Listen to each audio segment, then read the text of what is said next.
तर तुम्ही बघू शकता किती मस्त अशी चविष्ट बिर्याणी बनवून तयार आहे. तर तुम्हाला जर अशी बिर्याणी खायची असेल तर तुम्ही नक्की ट्राय करा. ह्याच्यासाठी आपल्याला काहीच नको आहे. कांदा, टोमॅटो एवढंच हवं आहे. बाकी सगळं काही तुमच्या घरी असेल. तर तुम्ही बघू शकता जेवढं साहित्य दिसतंय तेवढं हवं आहे आपल्याला. तरी ते मी खोबरं मस्त असं गॅसवरती भाजून घेतलं फोडणीसाठी चिकनला देण्यासाठी. आणि इकडे कोथिंबीर आणि लसूण मस्त असा ठेचून घेतला आणि तेलामध्ये ॲड केला आणि खोबऱ्याची जी पेस्ट होती ती देखील ॲड केली थोडीशी आणि चिकन मस्त असं उकडून घेतलं. त्यानंतर कांदा, टोमॅटो, लसूण हा मी तेलामध्ये ॲड केला बिर्याणीसाठी आणि मस्त असा परतून घेतला.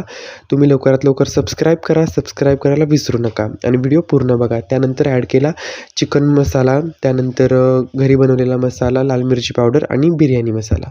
तर तुम्ही बघू शकता त्याच्यामध्ये मी त्यानंतर 2 अंडी ॲड केली आणि दही ॲड केलं. तर त्यानंतर ॲड केला तांदूळ आणि मस्त असं चिकन आणि शिजवलेलं पाणी. तर बघा मस्त अशी बिर्याणी बनवून तयार आहे. फक्त 10 मिनिटामध्ये बनवून ही रेसिपी तयार होते. तुम्ही नक्की ट्राय करा. खूप चविष्ट लागते बिर्याणी आणि खूप साध्या पद्धतीने बनते. तर लवकरात लवकर ट्राय करा आणि सबस्क्राईब करायला विसरू नका.